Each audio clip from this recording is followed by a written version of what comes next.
Anna Marton up first, though, on the right-hand side for Hungary, and she'll go up against Cecilia Berder. What a matchup we have to start this gold medal match. The last action on the international fencing circuit in 2019. Referee is El Bakri of Egypt, considered one of the best referees in the world at this time.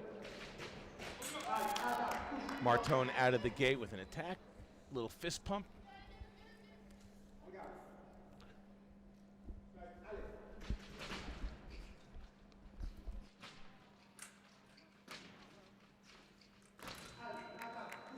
Berder comes back with her own attack, ties the score at 1.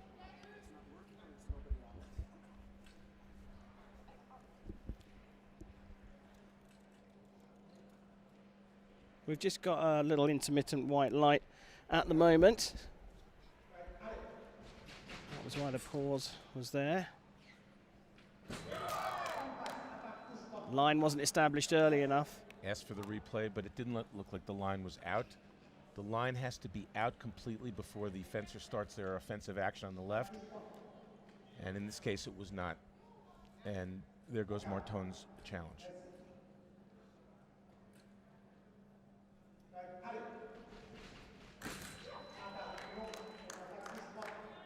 Marton closed Berder out there using her length. As I said earlier, Marton is extremely tall, over 6 feet tall, with long reach. Nice long attack from Marton. Berder says it hit my leg. The light didn't go on initially, but the light did go on initially. Must have hit in the flank under the arm.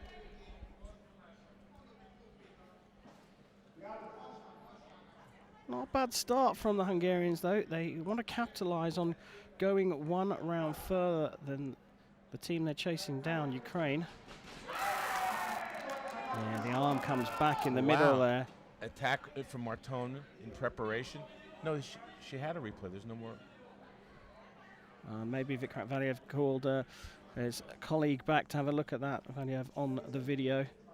He changes the call. Attack from the right. And here comes the French coach. He's not happy. Nobody's happy.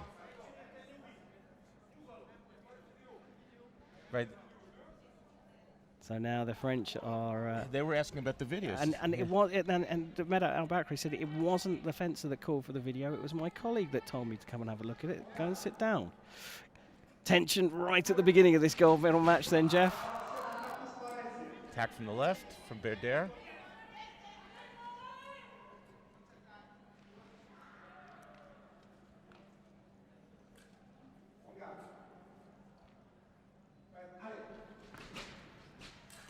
Marton's first attack is no.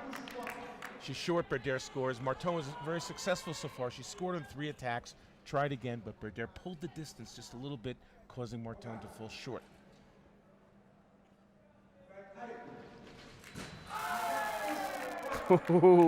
She meant that one. Nice attack by Berder. And after working so hard in that bout, it's just painful to give away with a counterattack at 4-4 like that. You work so hard, and she just didn't work hard on that particular touch. Super fast off the line, Cecilia Berder. She meant it, and she is her nickname is Nana, the grandma of the team, and she's not that old, but she's just that little bit older than the rest of them, and she does run the team, and they have a great camaraderie between them, and you could see that she was talking to Charlotte Lembach as she comes up for the second fight against Lisa Pushtai with some clear instructions for Lembach. Chachu, as she's known, to the team. You talk about camaraderie. We've seen some very successful teams that have bad camaraderie. Right? Yeah. No question about it, and they still can succeed, but a team with good camaraderie will certainly overachieve because of that camaraderie. Well, especially when they're that good, and winners of the championship here in Salt Lake City last season. It was actually, in fact, in 2019, back in January, but it was in the last season, and they're here to defend, and they're the world #2 team as well. Pushed high with an attack.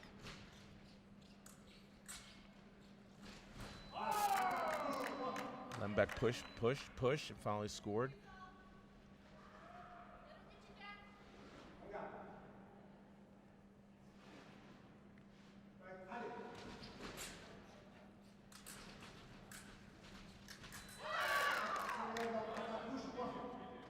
Referee says first attack is no. Video called from Benjamin Bodie in the box for Hungary, leading the line as the coach here. Referee sticks with the original call. When they come back so quickly like that, you know they're not changing the call. Usually it means that the video referee has said it to the referee on his way back to look at the video. You were right. There's not much need to look at this one. Yeah.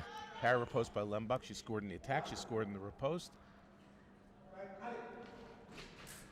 Para riposte. Another riposte. Right in the middle. So Pushtai has to change that up. Has to move out of the middle, but she's not been successful when she's gone backwards.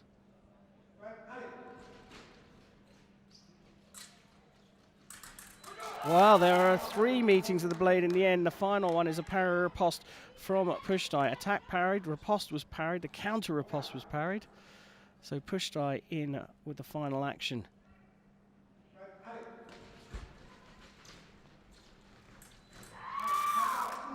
Attack from the left, and that was a really nice bout or leg.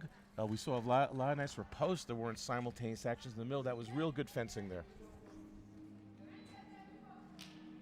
Nonetheless, I've seen the 2 Hungarians come out, game as they were, walking away from their first legs with a negative indicator. -1 for Marton, -3 for Pushtai. So up comes the newbie, the 16-year-old Sugar Batai, and she's up again.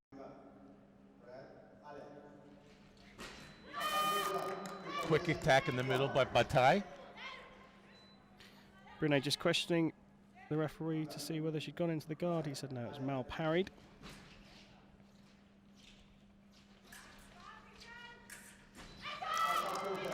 And that was a beat attack by Batai, a beauty.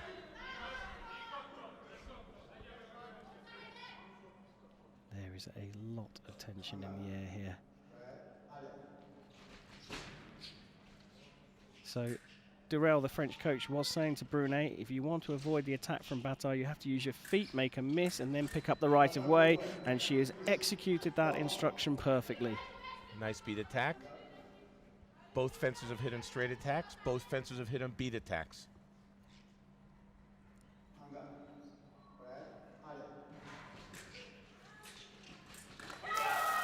Now, was the riposte touche? It was. First action from the parry for Batai, and she's, well, 3-2 up in this leg.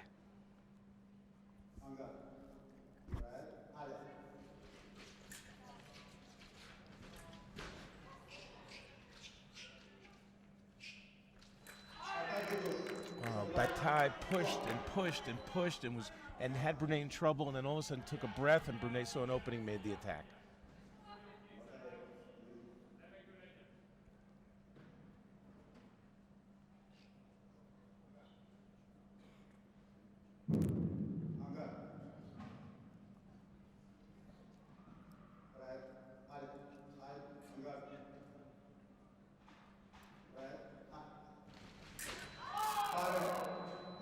Riposte for Brune.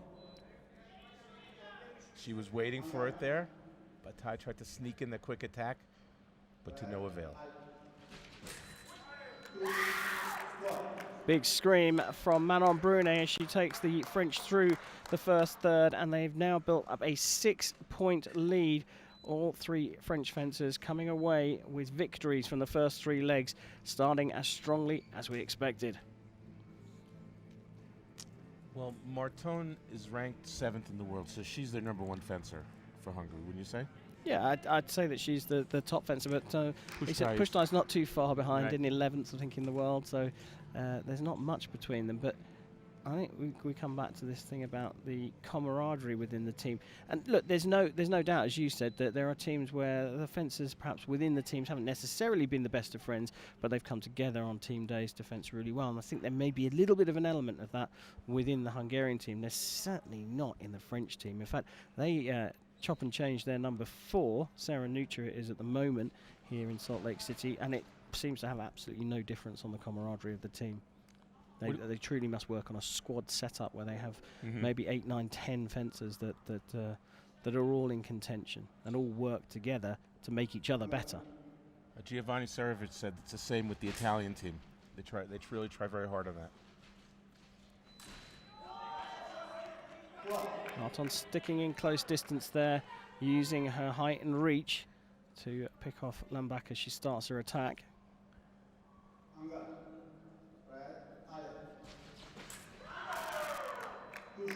Riposte from Lembach. We've seen a lot of ripostes in this match so far.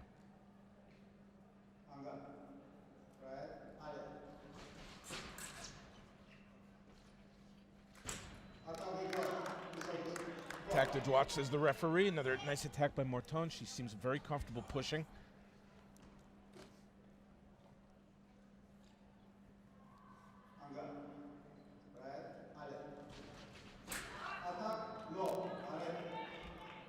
Again, another block out. That's twice a similar action by Marton. Just using that height. And the big long arm.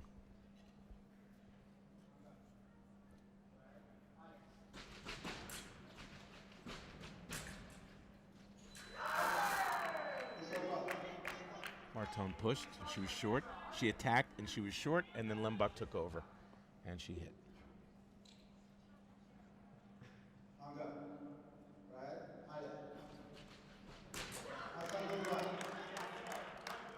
Nice attack by Marton. Lembach says, I didn't hear you. Can you speak louder? Maybe she wasn't ready. It's really tough for these fencers because they're anticipating the call of fence. And some of them, they're just too quick a little bit before the referee says it.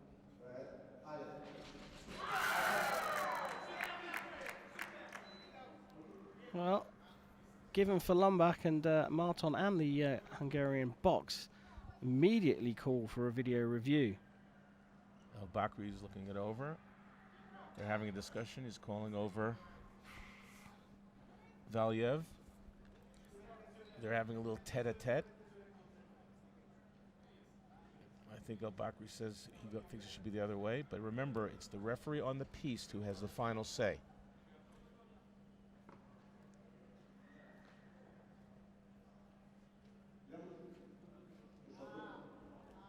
Sticks with the same call. I'll tell you what it is that Lambach's asking about with the call of Allais is that Valiev, after a very long weekend, busy man, as all the referees have been, just either the microphone's just breaking out every now and again, or he's just not being very clear between the Pret and the Allais.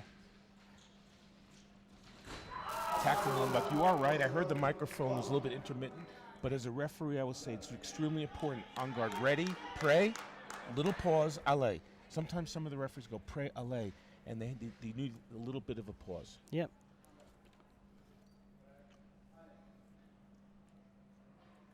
So there you go, the mic's gone again. So now the fencers are reliant on hearing Vikrat Valiev without the aid of a microphone, and another good run from the French team. At 5-4, the best for the French, and both 5-4s have been with Anna Marton, but she's lost them both. Lambach now moving up to a +4 indicator after her second leg, and it's Cecilia Berder against Bataille. Jeff, I think this could be... This is pivotal. If Berder comes out the way she ended her first fight against Marton with that enormous attack off the line, I fear for Sugar Bataille. Well, Bataille has to keep it close here. There's two ways for a team to come back, either have one hot leg or whittle away at it each bout. They have not been able to do either so far in the first 4 legs. Remise of the attack. Bataille had a chance there.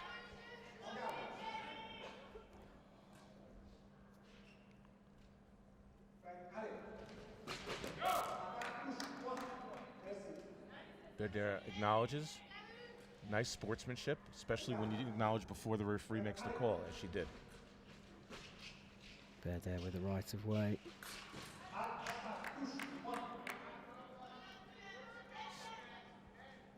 Just a counterattack there by Bataille. You can't give touches away so easily like that.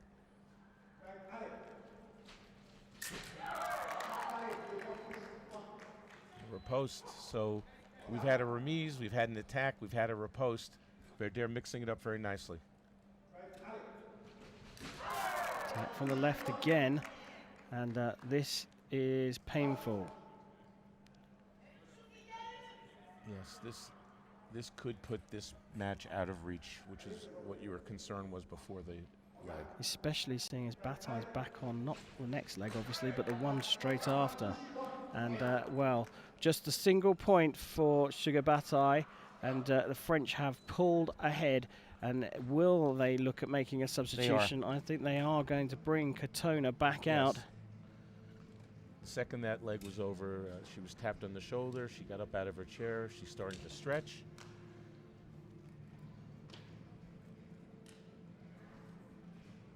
So Batai has been called back in. 16-year-old, been given a great experience going on to the finals piece at a World Cup. She shouldn't be too disappointed with herself. She helped them get to this place. So the Hungarians coming into this match knew. But Pushtai gets it. He gets it, so it paid off on that one. I think actually Marton was upset that the original decision didn't go to Pushtai.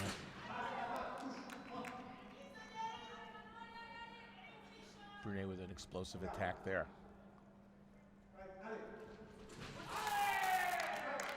Attack from the right. Well, Durrell now is up on his feet. He's not happy with the call there. And I think Cecilia Berder is saying to Manon Brunei, just let that one go. If another one goes against you, then use your video. So there's a tactical use of the video there.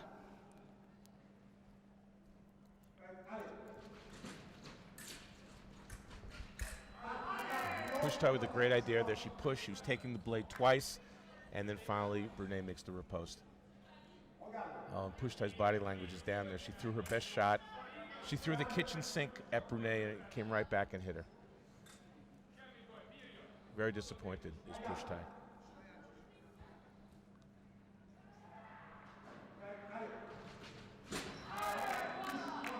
And maybe she was still perseverating over the previous touch that went against her, and lo and behold, she got hit again.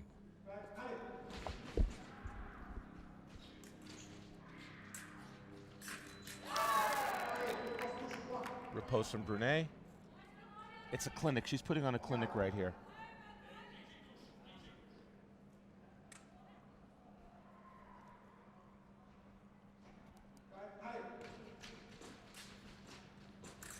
Oh, nice from Pushtai.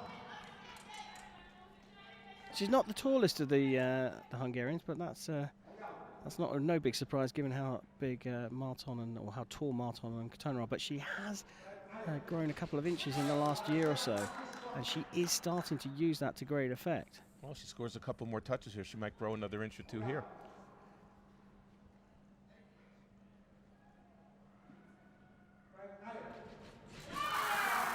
Attack preparation from Pushtai, attack from the left. Well, that's the best leg so far from the Hungarians, and it was 5 apiece.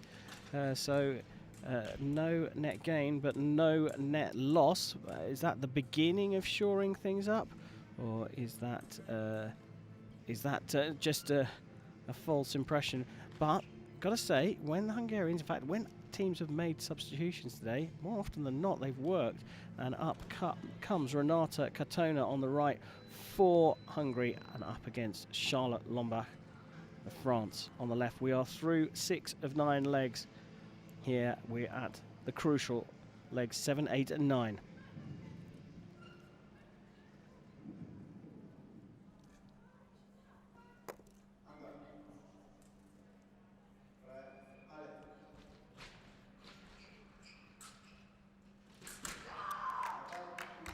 Pretty explosive and powerful and commanding beat attack by Limbach.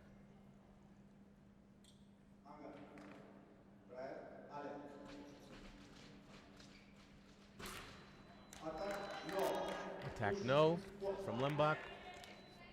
And Katona scores. They haven't changed the name on the scoreboard yet, but we know that it's Katona.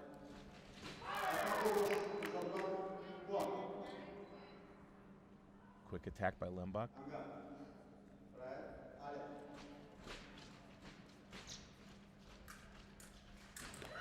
Our final action's a para riposte on the left for me, and it is for Vikrat Valiev as well.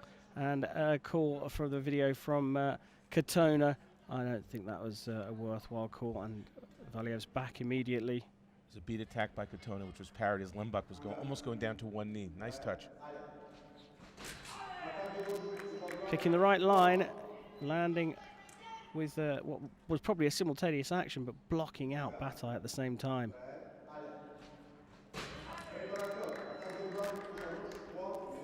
Attack from the right. Did the blade go through her lame, make a hole? I believe it did. Might well be right here. And she's going to fence. Yeah, Valiev just checking it and saying it's fine.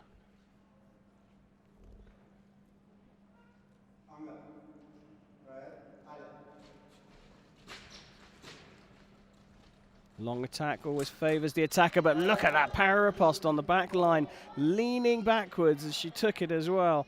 Really nice hit from Katona. Beautiful riposte, and she did look to be in trouble there.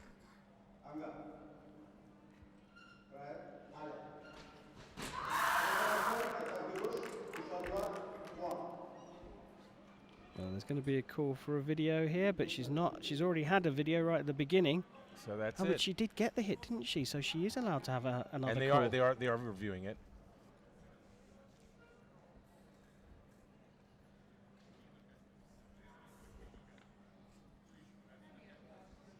Valiev and El Bakri sort of disagreeing on what it should be. And here comes the call and the touch stands. So 3-4 Katona in her only outing, so finishes on a -2 indicator. Charlotte Lembach has had her 3 matches, and she finishes on a +6 for the team. A good outing for Chachu Lembach. And now she's going to get her lame, her electric fencing jacket, repaired. Well, Manon Brunet, she took the individual title in Orléans, her home club, in fact, Orléans, Cirque de Orléans, at the first World Cup of the season just a couple of weeks ago.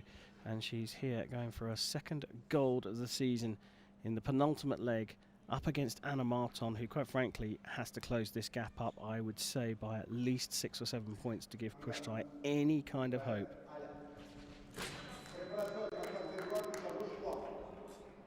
Brunet was coming forward with her arm back, and Marton made a straight lunge and scored.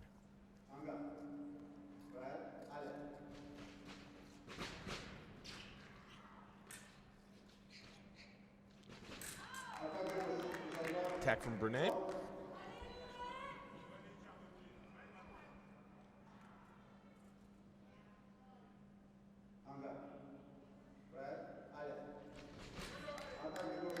Attack from the left again. The entire Hungarian team in unison took their hands up and said, come on, asked for the replay. Attack from the left. And there goes the challenge.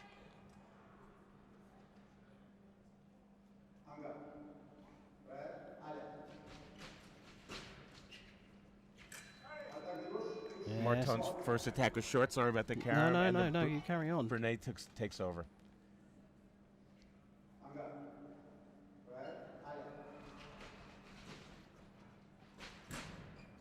So Brunet using distance to evade the long attack from Marton. Well, I would say pretty much that the energy has been sapped out of the Hungarian team at this point. Let's just call it what it is.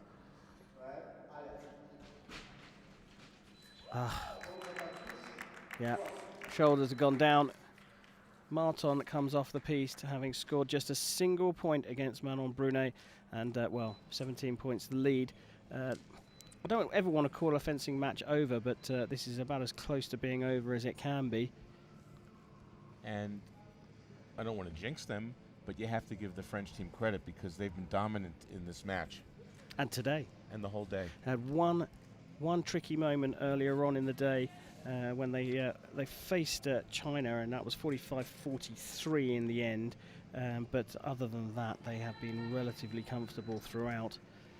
And yeah, it's a very strong, impressive unit. But Lisa Pushtai's here not just to try and close the gap up, but to earn some bragging points against one of the world's best fencers in Cecilia Berder as well.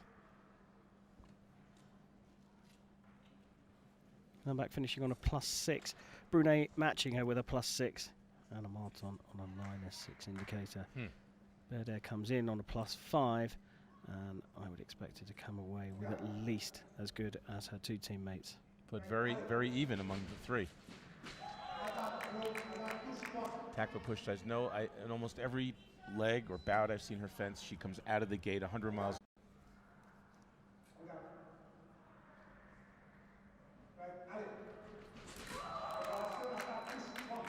Preparación, which means that push tie's arm was back, giving Berder the right of way.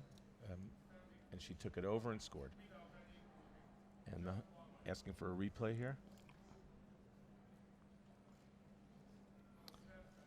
Yeah, it's Benjamin Bodie calling for the video review. Sticks with his decision, and the coach, he politely asked for it, and that's why Ahmed Al-Bakri went to have a look at the video just to check what was going on. Usually it's the fencer that has to call for a review.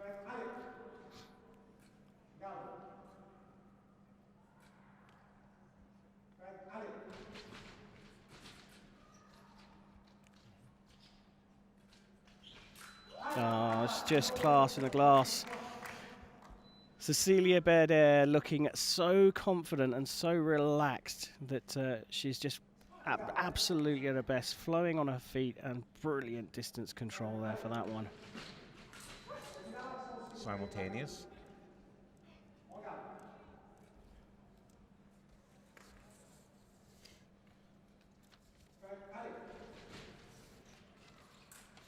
On the attack, going below the lame, hitting on the leg there, not getting the light up. Just one more needed for France to win.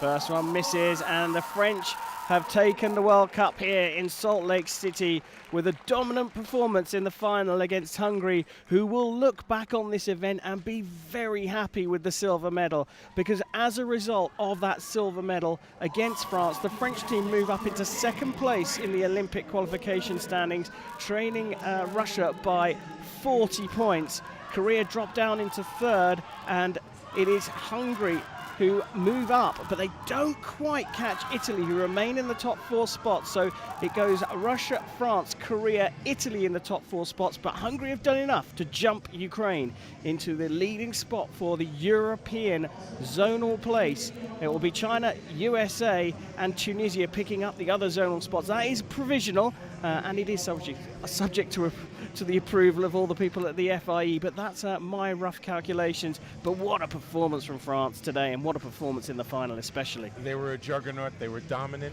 and still a nice day for Hungary, a great result with the silver medal. We saw a lot of the favorites go down in the round of 8, and I think what we learned today is that France is going to be a contender in Tokyo, and Hungary is certainly on the way up. They look a little bit disappointed with the second, but it was still a great performance.